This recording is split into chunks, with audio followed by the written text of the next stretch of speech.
Welcome to Macro Hive Conversations with Bilal Hafiz. We aim to bring you the best in macro and markets thinking. To see our latest thoughts and analysis on the world, visit macrohive.com. Markets are at a critical juncture. Should we trade with an optimistic bias that the worst of COVID is behind us, or are we being lulled into a false sense of security? I just wrote a piece on this topic by looking at what we've learned over the past few weeks and the key remaining unknowns. We also had a great piece by credit specialist John Tini on what credit markets are pricing, and we featured a piece on the rise of gold-linked government bonds. We also produce a lot more as well, but I don't want to take up too much time talking about that as I'm super excited to share my conversation with Jim Leitner. In my opinion, he's one of the best and most thoughtful macro investors out there. We had a great conversation that lasted over an hour, and I've kept most of that conversation for this podcast. Some of the sound quality is a bit patchy at times, and you do hear some email notification beeps, so please do bear with that. Towards the end of our chat, Jim even revealed that he's a fan of what we're doing at Macro Hive, which is certainly music to my ears. On to the discussion. Welcome, Jim, to the podcast. I guess for the benefit of our listeners, it would be good for our listeners to learn a bit more about your background. I started as a broker in 1977 when I was at Columbia University because I needed a summer job and I just needed to make some money. And I ended up working for the broker for the next 3 years and realized I didn't want to be a broker. I wanted to figure out why people were giving me all these orders. So I called JP Morgan, who was my line, and I asked them to become a trainee on their desk, and I went and did asset liability management for 3 years and FX trading, and from there went to Bank of America, from there to Schiff's Lehman Brothers, from there to Bankers Trust, and I started running kind of minor currencies and carry portfolios and forwards, and ended up running all of European risk taking for Bankers Trust global trading, 5 trading rooms, 250 people. I realized I didn't enjoy that. It was just too much administration. I enjoyed the risk part of the job. So, I quit and I started working for myself. And since 1991, I've basically run Falcon, sometimes with a couple customers, sometimes by myself. Right now, I don't have any customers. And it's been focused on macro. I grew up kind of international. I lived 6 years in Turkey from age 5 to age 11. My great-grandparents on one side were missionaries, and on the other side, my great-grandfather built the Sultan's first flushing toilet. Oh, really? Okay. And then when the Sultan had one, obviously the aristocracy decided, this is a good thing to have. So he built a wonderful plumbing business in Istanbul. And my great-grandparents were all Austrians and Germans. And I grew up with my grandparents speaking German at home and English with my mother and going to German-Turkish elementary school and then moving to Germany and finally coming back to the U.S. I studied economics and did Russian studies, kind of on the side. I really enjoyed Russian history, and then did an international finance degree at Columbia. And then while I was trading at JP Morgan, I went to night school and got a law degree. It was just to kind of understand how we use the law to regulate society. And I'm always been interested in human rights and how does society best function? And I just always wanted to go to law school. I never wanted to practice, but it was kind of like an intellectual curiosity.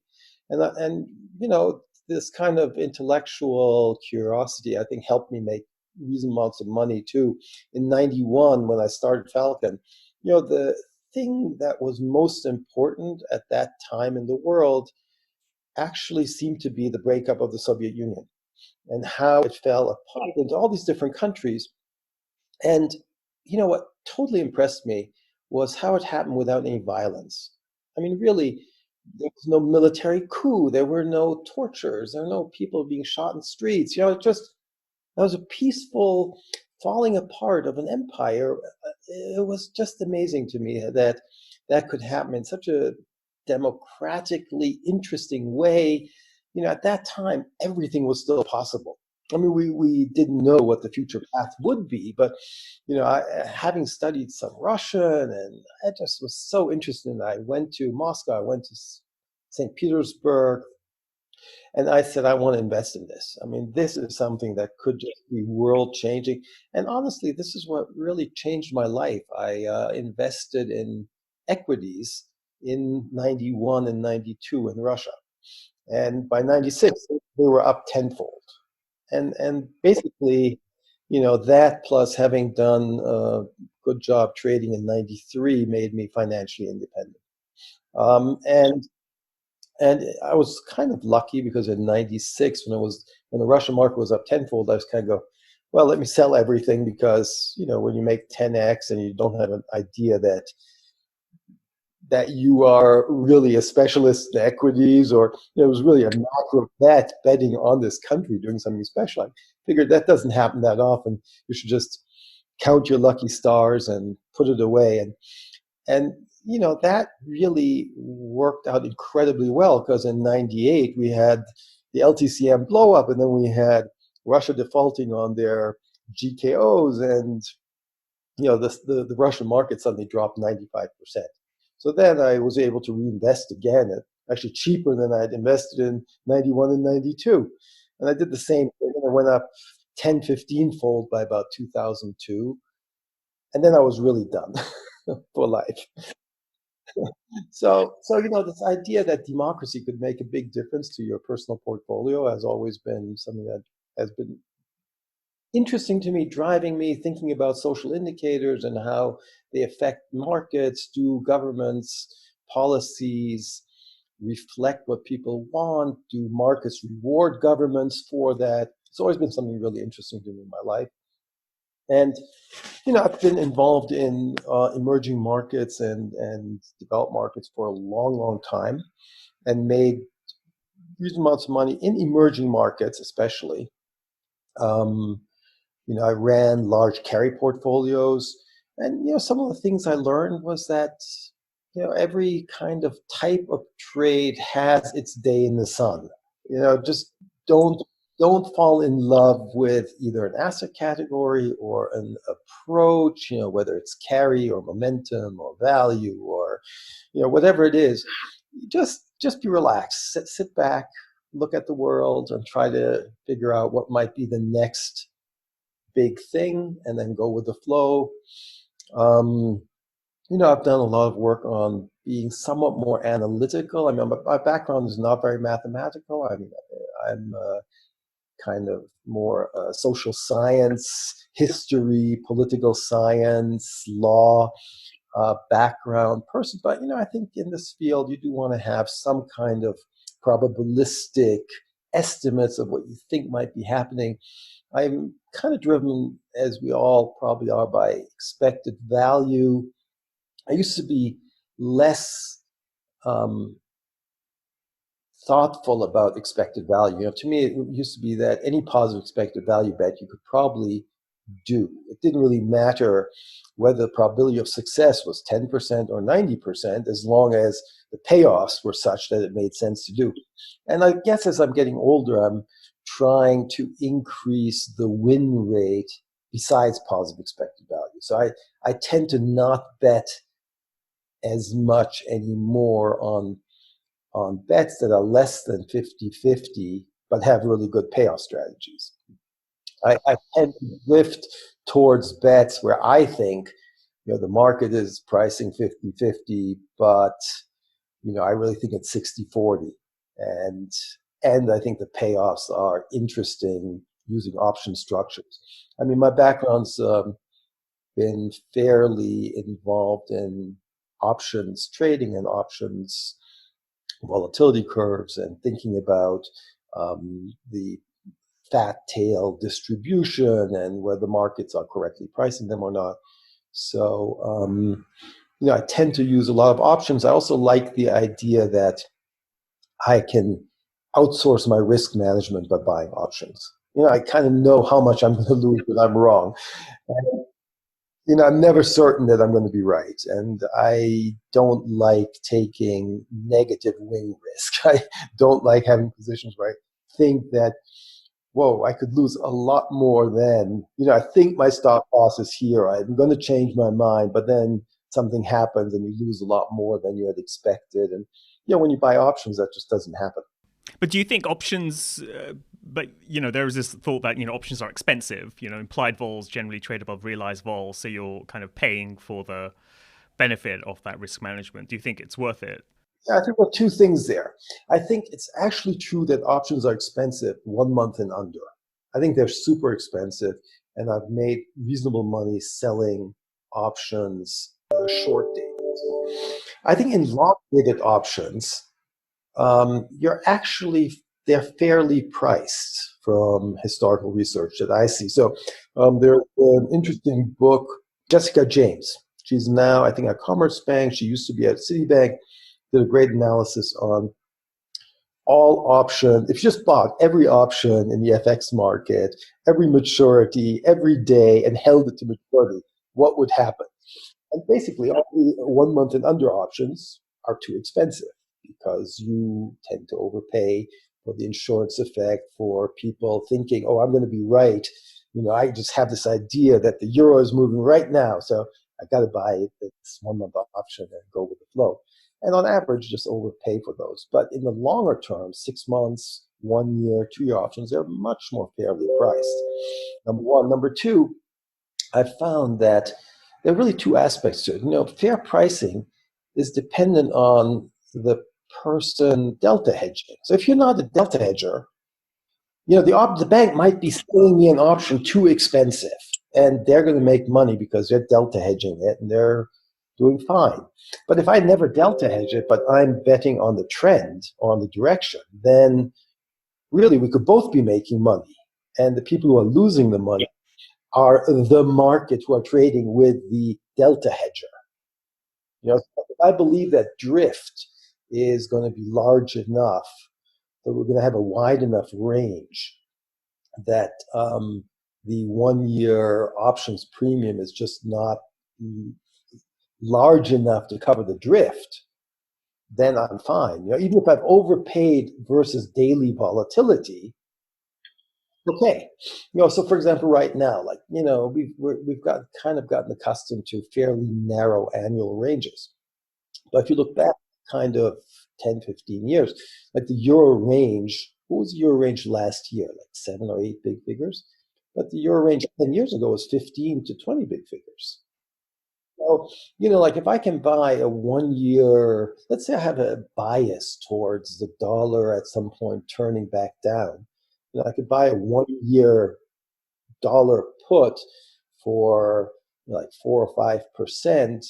Well, you're talking about range, like if you go back to like a 2010 range, you can make 3, 4 times your money. So, even especially because you're not delta hedging. And I think that we're probably going back into a higher volatility range in general. We've kind of gotten accustomed in the last 4 or 5 years that central banks have held volatility down through their monetary policy. And we've gotten accustomed to being vol sellers, so we sell especially short-dated vols. But I can easily see over the next year, 2 years, that things are changing. That all central bank interest differentials have kind of come back down to zero. With the Fed lowering rates, it's really changed. Maybe we're all close to zero. Whether you're at minus 0.5% or at plus 0.25%, really not going to make any difference. So it's kind of undermined the dollar, I think, a little bit in the big picture. And with volatility probably increasing, I tend to think that we might be getting to levels where it might be interesting to start buying some dollar puts. I haven't done anything yet, but I'm starting to seriously consider that this might be an FX idea where, the valuation of the dollar is probably about 8 to 10% too high right now, versus take Deutsche Bank or J.P. Morgan or Goldman Sachs valuation models, the GSDR or the spiral that Deutsche Bank creates. So, could I see that from a valuation, the dollar could be lower? Yep. Could I see why it could happen? Yeah, the monetary policy support that the dollar had is starting to go away. Um, Fiscal policy, everybody's out expanding.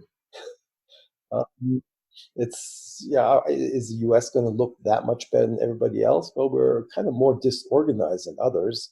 I hear that in Switzerland when people apply for these loans that we now have for stimulus programs. Within 24 hours, they get notified and get the cash. And similarly in Germany.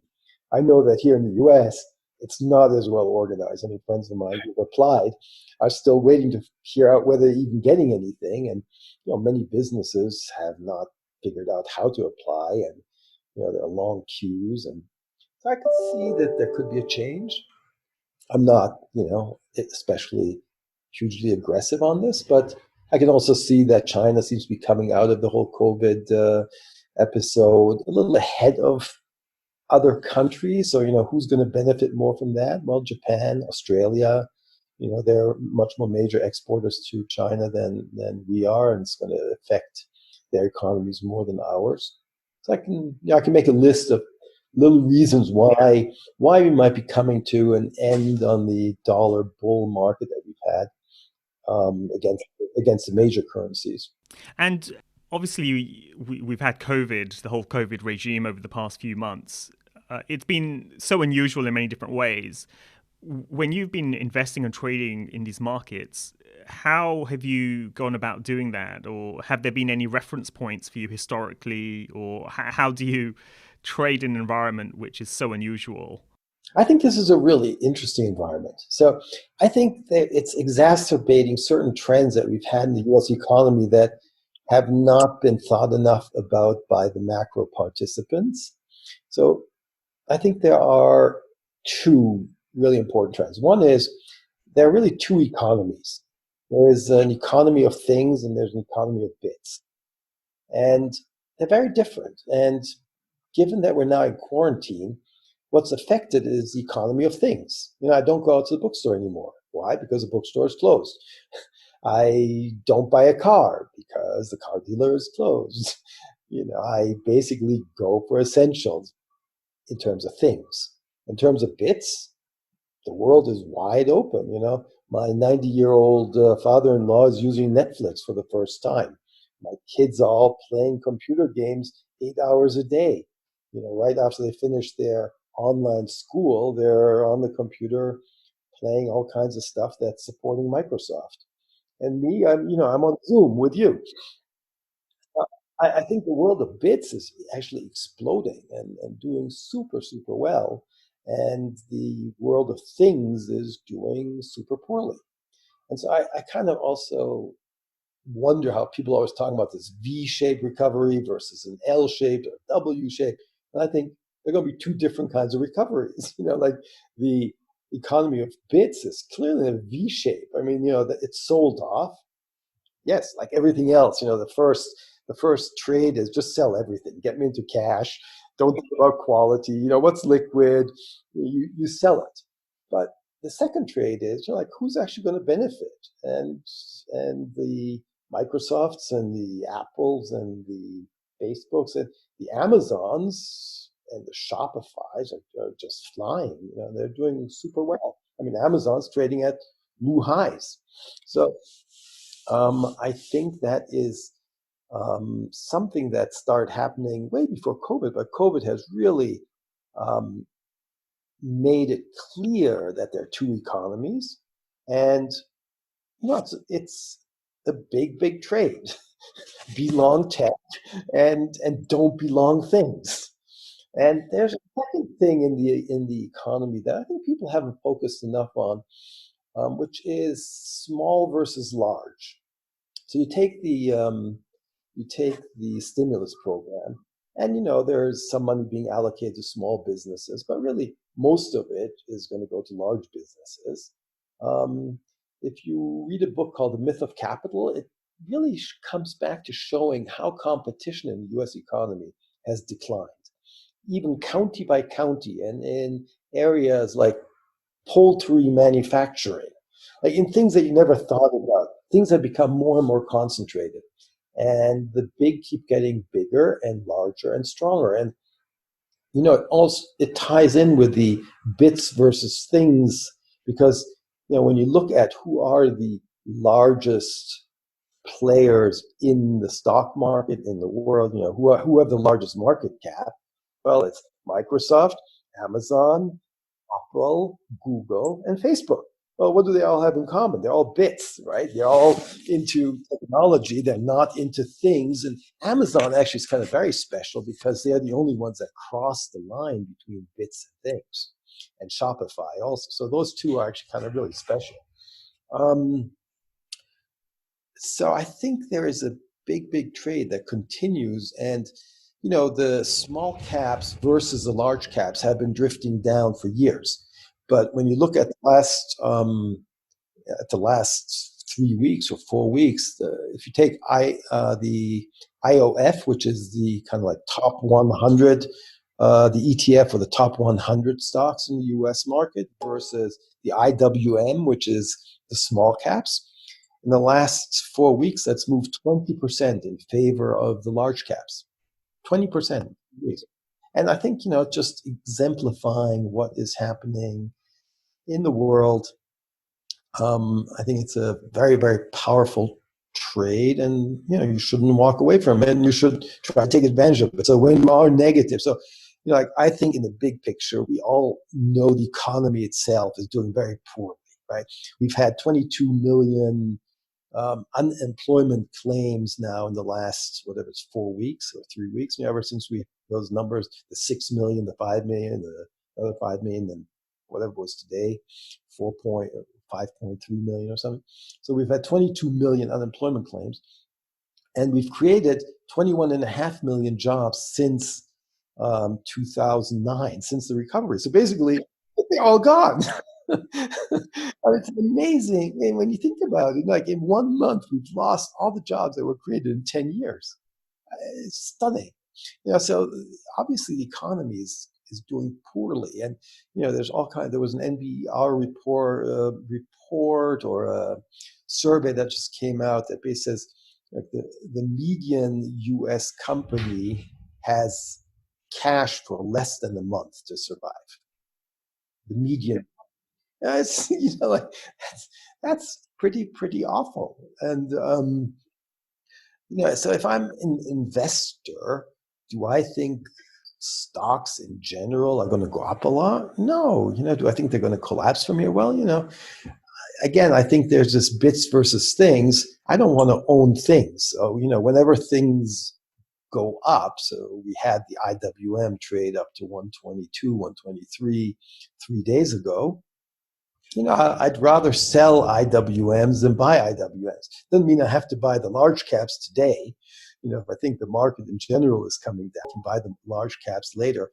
If I think that, say, a kind of like a range for January, a year from now, or 9 months from now, or the election, November, is something like 2,000 on the S&P to 3,000 on the S&P. We're above the middle. I'd be more of a seller at 27.5 than the buyer. And, towards 22, 23, I'd start buying. And when I buy, I'd rather buy the bits. I'll buy the IOF, or I'll buy Microsoft, or I'll buy, Amazon.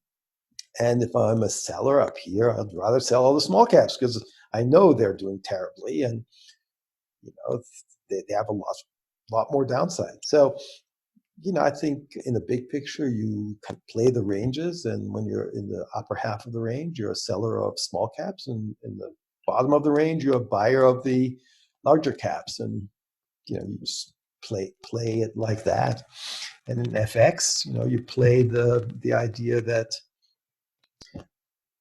options over 1 year are fairly priced if you believe that you can identify the directionality. So, if you get an idea that the dollar could be turning, and I'm not quite there yet, but I would consider starting to buy 1 year calls on the Swiss franc, for example. There are different ways for me to think about EM, and we can go back to that social improvers idea. You know, First of all, EM in general is clearly under pressure during COVID. They don't have the same healthcare infrastructure. It's going to be a nightmare for many of the emerging market countries. And also the finances of many of them are more precarious than they were. There's more borrowing. Like Turkey has a lot of debt to roll over by year end. It's clear that exports are dropping right and left. It's clear that commodity prices are under pressure in general. It's all kind of negatives to EM. So, my bias is just don't own any or be short. And, that makes sense. The dollar against EM tends to be going up in general. But, when I look for ideas of what I'm going to pick up in the rubble, like where should I be looking and how should I be approaching it? So when I go back to that idea of social improvers, the country that has had the largest increase in rule of law indicator among emerging markets is Malaysia. Interesting, right? So, and I think it has to do with the election in November of 2018, because that was the first time that the government, UMNO, run by the party, was lost an election, and there was a peaceful transfer of power. There was no argument. There were, like they just stepped out. And now they're trying to bring back different provinces. There's all kinds of stuff going on. But it's all going on in a very, very legally clean matter as far as we can tell from here. I'm sure there's all kinds of underhanded play happening as every place in elections. But, I was terribly impressed. I can show historical research that shows that countries that have improving rule of law indicators tend to have improving equity markets as compared to the MSCI in general. And if you look across Asia, the Kuala Lumpur exchange is down 15% when Thailand is down something like 30%. And so, I'm somewhat focused on Malaysia. I'm also focused on another kind of off the beaten track theme, which is urbanization. So urbanization, I think, is positively correlated with COVID transmission. And I've seen some research that, countries that are more urbanized have larger, higher transmission rates, et cetera. It makes perfect sense because there's also research that people in cities come face to face with each other more often than in rural areas. There are more jobs that require face to face interaction. There's more retail. The arts events are there, etc. So look around the world. Where do we have more urbanization, less urbanization? Well, Latin America is 81% urbanized. It's one of the most urbanized areas in the world. Asia is 50% of the population is urbanized. So from that perspective, again, I'm biased towards Asia. Like I say, it's not an indicator lots of people looking at, but I'm perfectly happy to take kind of like a secondary indicator and have it give me an idea as to where I should be looking for value. So I combine that with the idea that, like the rule of law indicator in Malaysia is doing fine. Taiwan has done a really great job at addressing COVID. Korea has done the same thing. It makes me feel like if I'm looking at emerging markets, I want to be long Malaysia, Korea, and Taiwan. And I don't want to be long Mexico, Brazil, and Colombia. And I think, it's kind of an interesting way to think about the world. I love the idea of bringing in social science and not just, valuations and, what's cheap and what's expensive, because what's going to drive the prices are all kinds of other influences. And I think those two, the whole idea of improving social metrics, which are showing certain countries in Asia as, improving on rule of law indicators, improving um, on some like women's rights indicators, are all quite helpful in, helping you make those decisions. And on the other hand, they also point out where there are real problems. And, a place like Turkey has had declining social indicators now for a couple of years. So, you look at things like freedom of expression. Well, you don't want to be a journalist in Turkey. Women's rights, under pressure in Turkey. So if you kind of summed up democracy indicators across all different ways of measuring it, Turkey does not come out looking really good. And then you can start looking at financial indicators and debt rollovers and stuff like that. And you kind of realize that you shouldn't be long Turkey. And if you are, you should be hedged in the currency and maybe hedged with Turkish index futures, just because you might have some alpha in identifying certain companies that are cheap. But in terms of a country level investment, the macro view, you don't want to be long Turkey. There has been very little talk about capital controls, but you know, we know that they don't work really well.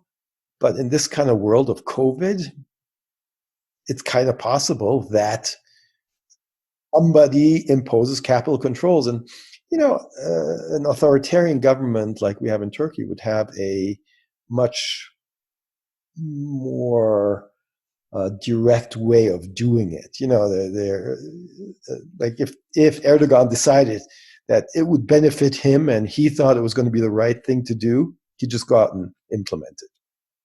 He wouldn't be asking for a lot of input from, economists and the central bank. And, he's a little bit like Trump. He believes that he can do everything from his gut, and his gut knows how to do it right. And, if he's wrong, well, so be it. He's still the leader of Turkey. You didn't mention China when you talked about Asia. Do you have a view on China or not? Yeah, so I have a view on China. I mean, I feel that I'm not an expert on China. I think, it's such a large country issue that you really need to be an expert. But, if you look at democracy indicators, China has declined on democracy indicators. So I think China has done a very poor job in certain ways. So, for example, women's rights in China um, could have been a huge positive boost to the economy. However, the Chinese Communist Party decided 4 or 5 years ago that women who were asking to have their rights protected were threatening the regime. I don't think that was the intent of these women, but there's a great book called Betraying Big Brother about the Chinese women's rights movement. And, women started out by saying, look, I don't want to be sexually harassed on the subway in Shanghai. I don't want to be grabbed on the way to work. And, they started wearing little buttons that they had made themselves. And instead of supporting them and saying, you know what, this is great. Women, I mean, under Mao, there was this idea that women hold up half the sky. It's supporting that idea. The party reacted very negatively and basically put these women activists into jail. And, instead of co-opting the movement and bringing women into the labor force and giving women more economic rights and more political empowerment, they went the other way. I think they kind of missed a huge opportunity to make the economy stronger, more robust, more talent driven. Um, and it's an example of how when you're very authoritarian, you sometimes just go down the wrong path. You just don't listen to people. And I think that's unfortunately what has happened in China. And democracy indicators in general have been trending down in China. With the president basically being appointed for life now instead of having a transition to the next um, cadre of leaders. I think that in the big picture, I am not a buyer of China, but I do think that authoritarianism has actually worked really well under COVID, so that they are coming out of the COVID episode ahead of other countries. And, I think I said that earlier. I think that that leads to economic impact in the countries around China. I think it helps Korea, it helps Taiwan, it helps Japan, it helps Australia. So in terms of making choices on what currencies to buy, or what equity markets might become interesting at the right price, I tend to look at the ones that are more involved with the Chinese economy right now. And you can see it with iron ore prices. Like iron ore prices have look very different from oil prices, right? So oil prices are kind of like within a couple of percent of the highs. I mean, it tells you something is going on in China because they are the largest importers of iron ore, and they're clearly doing something with this iron ore that is worth it. So I think that there is a trade there. How you express it, long Australia, short Canada, that might be the way to do it. I mean, would you directly buy iron ore? I guess you could, but I'm just not enough of a commodity expert. I love your. I think his name's John Butler. He's great, and Yep, yep, he's done yep. a great podcast with you. And he would be the right person to ask. I mean, especially because of him. I mean, I've always liked gold, and I've thought that gold was a great currency. Like as now I'm starting to think about maybe the dollar is slightly overvalued, maybe the dollar is starting to turn. Well, what currency do you want to buy? You can always find bad stuff with all the currencies, but with gold, you can find less bad stuff. So I've been long gold and buying gold, thinking it's the best currency to have if you don't want dollars. And then I can kind of figure out what other currencies I might want to buy. More generally, this whole world we're in of like zero rates, negative rates, QE, does that concern you in any way or not? Because in the macro world, there's a lot of chatter around how this is going to lead to sort of big bubbles, or does it end capitalism? Does it lead to command economies? How do you think about that trend we've been seeing? I think government involvement in the economy is essential under capitalism as under socialism or under you need to set the rules within which people compete. And I think the rules that we have set under capitalism historically have been okay, but they've kind of been subverted in the last 20, 30 years. And we can see it in terms of income inequalities rising, within countries quite dramatically, almost around the world. And certainly in the US, and I think it just shows that every once in a while you need to re-kickstart capitalism. People are wonderfully creative and inventive, and they build wonderful businesses, and they satisfy our needs, and they help us discover our needs. Like, I never knew I needed Zoom, but now I do. Uh, but as companies got bigger and bigger, they start taking over the political process. Like some of the best expenses that a company can have is lobbying expenses. You probably get the biggest bang for your buck for every dollar you spend lobbying. And And large companies are just much better at it than small companies. It's much easier for them to direct money at the government. And as they do that, companies do not want to be competing. We want competitive economies. Um, each individual company would rather be a monopolist, if they could. And as they get bigger and stronger, that is what tends to happen. And every once in a while, the system needs to get shaken out. And I think we are on the path to something like that happening right now. I think we're going to have more regulation. That's about the only thing that I can see that's going to hurt my large cap versus small cap idea. That the people start saying we need more regulation. We need a government that kind of stands up to the corporations. Historically, it's very hard to actually implement. You don't find it very often. There's a good book by a guy named Walter Scheidel, who wrote a book called The Great Leveler. And it's about income inequality in history, going way back, going back to the Romans. And basically he shows that the only time income inequality was effectively addressed was through violence. And that's kind of that is a scary thought. Now, like central bank building up a balance sheet too much doesn't scare me. I don't get scared. What does scare me is that maybe the only way that things actually change is through violence, and that would make me kind of unhappy.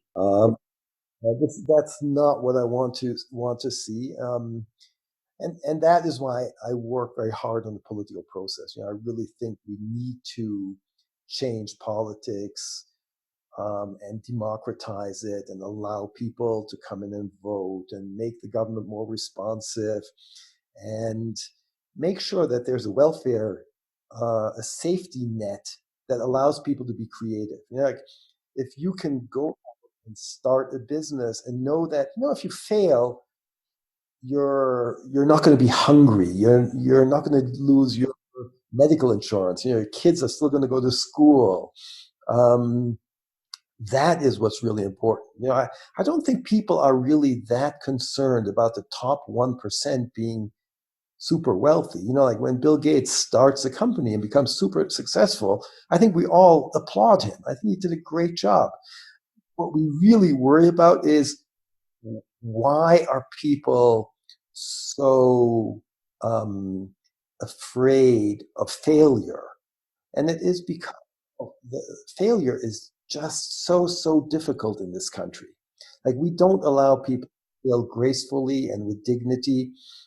We've set up a system that basically stigmatizes and penalizes failure, and that's not good for capitalism. And I think we need a much stronger safety net. And like one example we have right now because of COVID is, in the U.S., healthcare is tied to your employment. Like your health comes from your employer. 1 million people are unemployed. What's going to happen to their healthcare? Right? They all just lost. I mean, whoever they were, if they had employer-sponsored healthcare, well, that's gone.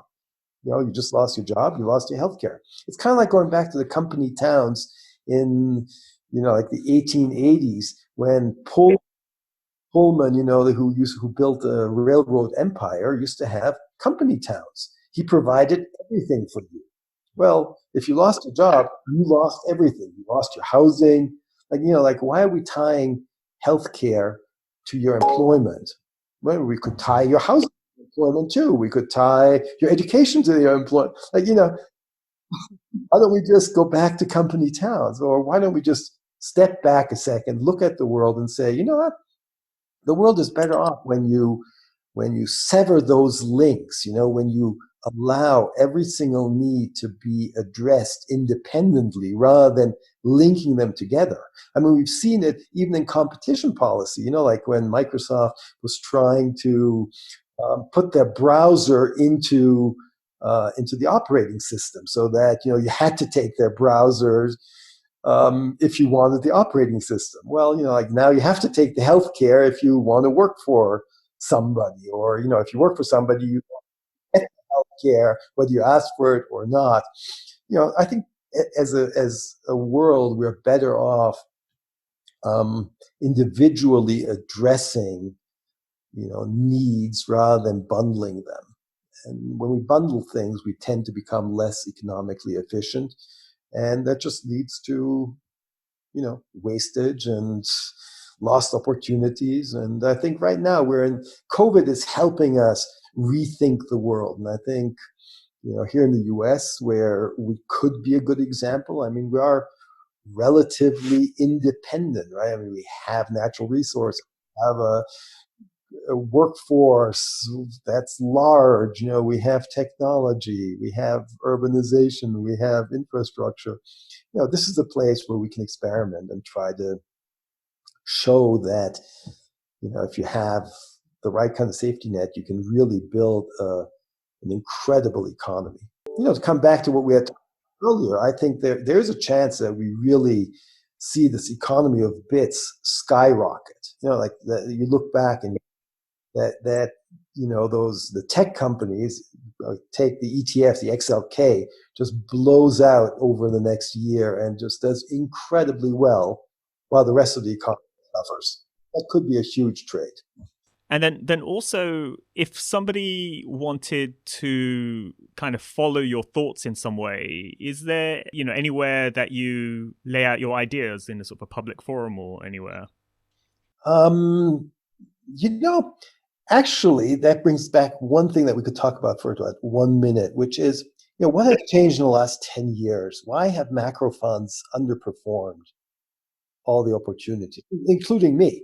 I mean, personally, my account hasn't done super well. Why? And, the more I think about it, small things like, there's more algorithmic trading, it's taking away opportunity, blah, blah, blah. I think the biggest thing that has happened is that the amount of noise in the world has increased tenfold, while the number of signals remains the same. Like something happens that is important. Those are like random processes that arrive when they arrive. But I get, honestly, 10 times more emails a day than I used to, and 10 times more Bloomberg messages. If I add them together, I get 20 times more messages than I used to. I've decided I just don't even read my emails and messages anymore. I just look at, who sent them to me, and if it's somebody interesting, I'm starting to put together kind of like VIP baskets. Or, like VIP 1 is my wife, and then VIP 2 is Bilal, and I know who I should be reading. Which brings me to the most important point, which is curation. I think we need curation. I think that, what you're doing is fabulous, because it helps me focus on the ideas that might matter. And, I'm happy to be involved in that discourse. You have that chat, that Slack chat, that I think is really interesting and can be developed over the next year into a community of people who are curating ideas for each other, who are saying, here's something important, whether it's, there's an unusual price move in Euro Poland that you might not have noticed, or, there is this idea of urbanization in emerging markets that that's new. I hadn't thought of that before. Or, just something on COVID that I hadn't thought of before that I see on your Slack chat. I think curation is going to become more and more important in this world of noise. I think you are doing a great job at that. I think we all should be working on our personal lists of how do we curate and help each other, with our observations on curation. And technology helps. It allows you to kind of look at, what were the largest market movers over the last week, and then you can kind of go, I missed that one. I didn't even realize how much this vol surface moved, or that yield curve or something. But the idea of working together on curation is exciting. It's fun. I think you're on the forefront of it. So I plan to become more active on Slack with you, and I hope the other people who are subscribing and working with you all do the same thing. And I think that's the wave of the future for the next 10 years. No, great. Appreciate that. Thanks for that. Very kind words. Okay, I think we can wrap it up there then, Jim. That was fantastic. Thanks for listening to the podcast. Please subscribe to the show on Apple, Spotify, or wherever you listen to podcasts. Leave a rating and let other people know about the show. Also, sign up to become a member or subscriber at macrohive.com. We'll be back soon. Tune in then.